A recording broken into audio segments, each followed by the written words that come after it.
Ex-Menteri Komunikasi dan Informatika atau Menkominfo Johnny G. Plate menyeret nama Presiden Jokowi dalam persidangan kasus dugaan korupsi BTS 4G Kominfo. Ia bahkan membantah keterlibatannya dalam kasus korupsi pengadaan BTS Kominfo tahun 2020 hingga tahun 2022. Pernyataan tersebut disampaikan Johnny G. Plate melalui pengacaranya dalam sidang eksepsi di Pengadilan Tipikor Jakarta Pusat, tepatnya pada Selasa 4 Juli 2023. Meski demikian, Johnny G. Plate belum memutuskan untuk bernyanyi membongkar pihak-pihak yang terlibat dugaan korupsi tersebut.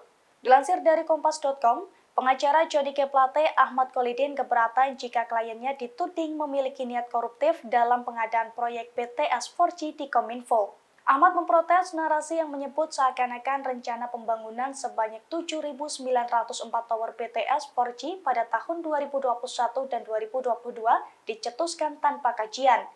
Ia juga menepis tudingan bahwa proyek pembangunan menara pemancar itu bertujuan merampok uang negara. Menurut Ahmad, pengadaan BTS 4G di Kominfo merupakan wujud pelaksanaan dari arahan Presiden Jokowi.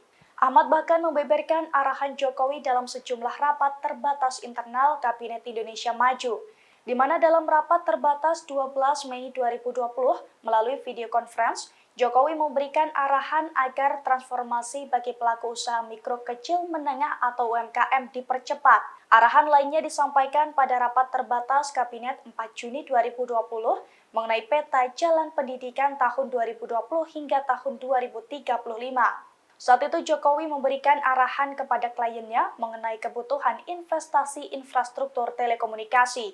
Kemudian pada rapat Kabinet 29 Juli di Istana Merdeka, Jokowi disebut memberikan penjelasan terdapat anggaran sebanyak 131 triliun yang hanya boleh dikucurkan untuk urusan pangan, kawasan industri, dan Information Communication Technology atau ICT. Pengarahan selanjutnya disampaikan pada rapat terbatas 3 Agustus 2020 di Istana Merdeka mengenai percepatan transformasi digital.